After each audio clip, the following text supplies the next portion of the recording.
കിട്ടി മോനെ കിട്ടി. അങ്ങനെ നമ്മുടെ കയ്യിലും കിട്ടി. ഇതാണ്ട് ATM കാർഡിന്റെ വലുപ്പത്തിലുള്ള നല്ല ബാൽമുഡ എന്ന് പറയുന്ന ജാപ്പനീസ് ബ്രാൻഡിന് നല്ല കിട്ടിക്കാച്ചി സാധനം.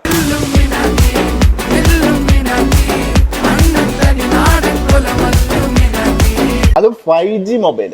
ഏതാ മൊബൈൽ? 5Gയുടെ മൊബൈലാണ്. 5G മൊബൈലാണ്. അതേപോലെ തന്നെ 3000 mAh ബാറ്ററി, അതേപോലെ തന്നെ 6GB റാം, അതേപോലെ 128GB. വേദ വല്ല സാധനം എന്നറിയാം. നല്ല ക്ലീൻ സാധനം. അതായത് മൊബൈൽ മാത്രമേ ഉള്ളൂ, വേറെ ഒന്നുമില്ല കേട്ടോ. ഉള്ളി മൊബൈലാണ്. ഇതൊരു ജാപ്പനീസ് ബ്രാൻഡാണ്. ഈ ഒരു ബ്രാൻഡ് ഒരു ലക്ഷറീസ് ജാപ്പനീസ് ബ്രാൻഡാണ്. ഒരു ഫോണാണ് ഇത്. ഇതിന്റെ ഈ ബാക്കിൽ കാണുന്നത് കണ്ടോ, ഇതാണ് ഇതിന്റെ ഫിംഗർ പ്രിന്റ്, അതേപോലെ തന്നെ ഓൺ ഓഫ് സ്വിച്ച്. വേറെ ലെവല് സാധനം. AMOLED ഡിസ്പ്ലേ ആണ് ഇതിനകത്ത് വരുന്നത്.